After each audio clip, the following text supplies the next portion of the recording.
हैं उनके राहुल जी के अर्थव्यवस्था की नॉलेज का अभाव है।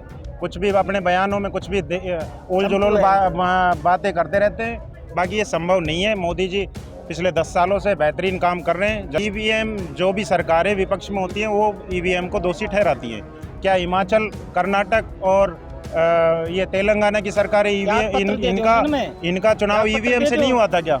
इन राज्यों में भी तो ईवीएम से चुनाव हुए थे। वहाँ क्यों ये गड़बड़ नहीं हुई? वहाँ आरोप क्यों नहीं लगाते ये लोग? अभी उनको अब कोई भी व्यक्ति जो 10 सालों से किसी पार्टी में काम कर रहा था, वहाँ उसकी नीतियों से वो खुश नहीं है, बीजेपी में मौका चाहता है, यहाँ लोगों की सेवा करेगा, बीजेपी का कल्चर देखेगा, वर्किंग देखेगा, उसके बाद में जनता के सामने उसी तरह से पेश आएगा। तो हो सकता है उन पर प्रभाव पड़े। इलेक्टोरल बॉन्ड केवल बीजेपी को ही मिलेंगे क्या? इलेक्ट्रिक बॉन्ड दोनों पार्टियों को, लेकिन सभी पार्टियों को मिले। बीजेपी को सबसे ज्यादा इलेक्ट्रिक बॉन्ड मिले हैं। सत्ता में जो पार्टियां होती है लोग उसी पे विश्वास करते हैं। जिनको उन्होंने धंधा दिया है उसके तुरंत बाद उनको इलेक्ट्रिक बॉन्ड पर ऐसा कुछ नहीं है। जांच करवाए ना, राहुल जी बताएं, उनकी जांच करवा देती है सरकार। हमारी एक ही पार्टी है साहब। जो राम जी को लाए हैं उनको लाएंगे, नरेंद्र मोदी को।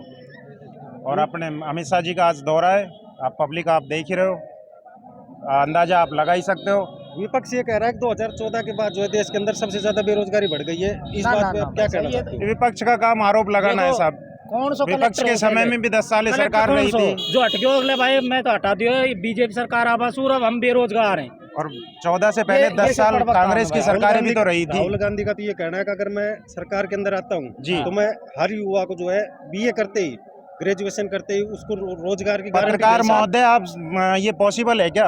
आप भी पढ़े लिखे हैं, ये पॉसिबल है क्या? हर जो व्यक्ति महिलाओं को बीए करे हुए व्यक्ति को रोजगार प्रदान करना इस भारत देश में, जिसकी आबादी 140 करोड़ है, जहाँ पे लोग एजुकेटेड हैं, वहाँ आप प्रत्येक व्यक्ति को डिग्री के बाद में रोजगार दे सकते हैं? संभव है ये? दूसरा मुद्दा उनका ये है कि मैं महिलाओं को, हर महिला को, घर की एक गरीब महिला को जो है साल महीने के 8,500 रुपए, यानी साल के जो है 1 लाख रुपए दूंगा। 1 लाख। ये कुतर्क हैं उनके राहुल जी के अर्थव्यवस्था की नॉलेज का अभाव है। कुछ भी अपने बयानों में कुछ भी उल जुलूल बातें करते रहते हैं।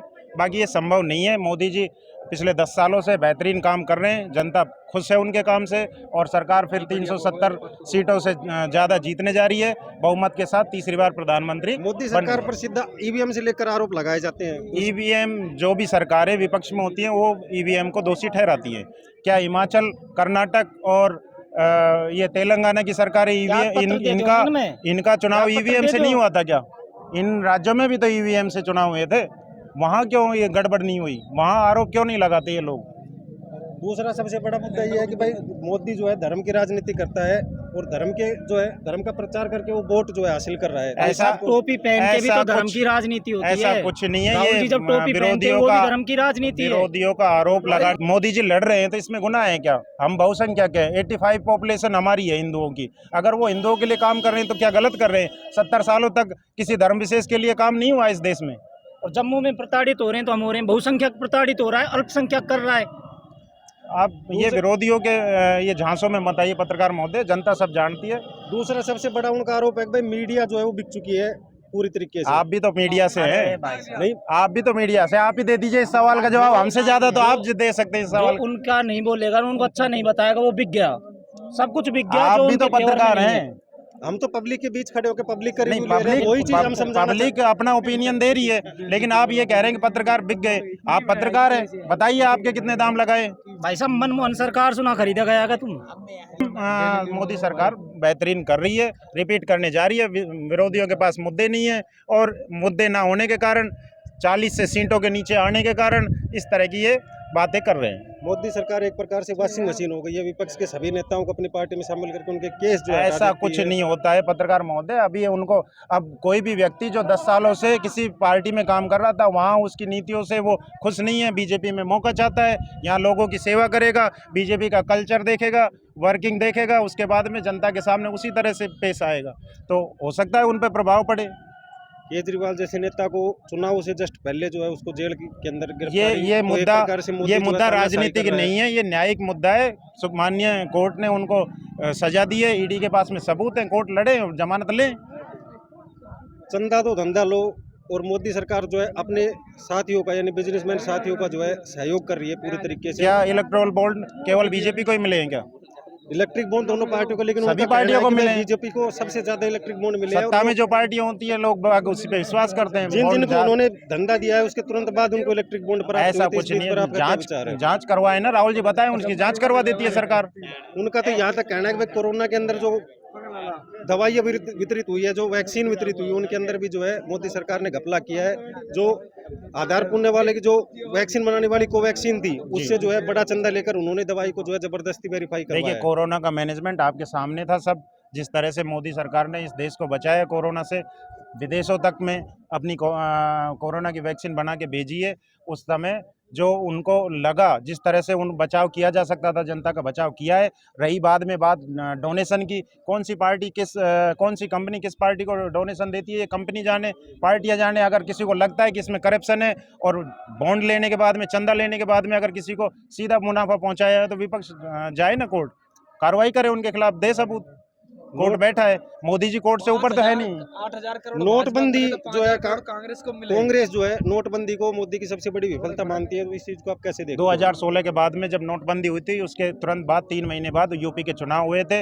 अगर जनता को ये नोटबंदी पसंद ना आती तो बीजेपी वहाँ पे साफ हो जाती। आपके सामने जनता ने जनादेश दिया था। यूपी जैसे जहाँ सबसे बड़ी विधानसभा है, 402 सीटें हैं, वहाँ पे जनता ने भारी बहुमत से बीजेपी को जिताया था। जनता की अदालत ने तो उसी दिन उनकी नीतियों को पास कर दिया था। अभी हाल ही के अंदर उनका बयान आया कि मोदी जो है राम मंदिर को करके आगे, और जब वोट मांग रहा है तो ये किस इस देश में हर महीने हर साल कहीं ना कहीं चुनाव होते हैं। क्या इस वजह से हम हमारे मंदिर का निर्माण नहीं करें? क्या इस वजह से हम हमारे मंदिर का उद्घाटन रोक दें? कब नहीं होते, किस महीने में, कौन से वर्ष चुनाव नहीं होते इस देश में?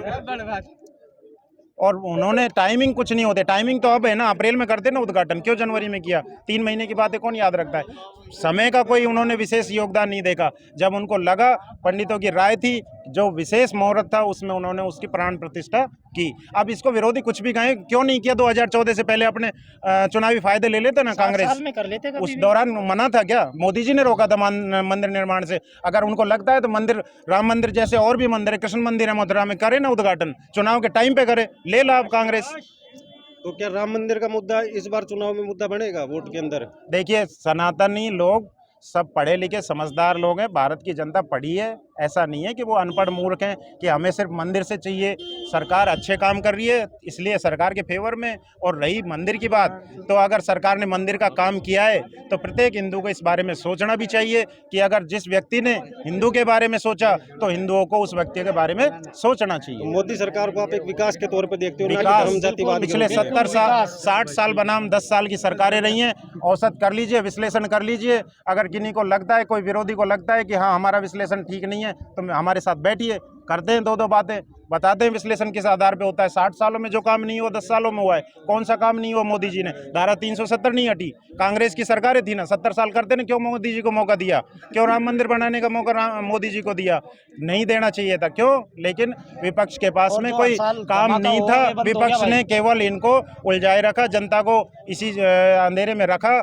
अब मोदी जी ने ये 10 साल में सब पूरे वादे पूरे कर दिए। तीसरा टर्म भारत के लिए ऐतिहासिक होने वाला है, और ये ज़्यादा से ज़्यादा जो सीटें आएंगी, ये मोदी जी इसीलिए जनता से पुकार कर रहे हैं कि मेरे को ज़्यादा से ज़्यादा बहुमत दीजिए। फिर देखिए आप तीसरे टर्म में विकास मोदी जी का। ऐसी ही और खबरों से हमेशा अपडेट रहने के लिए चैनल को सब्सक्राइब कर लीजिए और वीडियो पसंद आया हो तो लाइक और शेयर करना ना भूलें।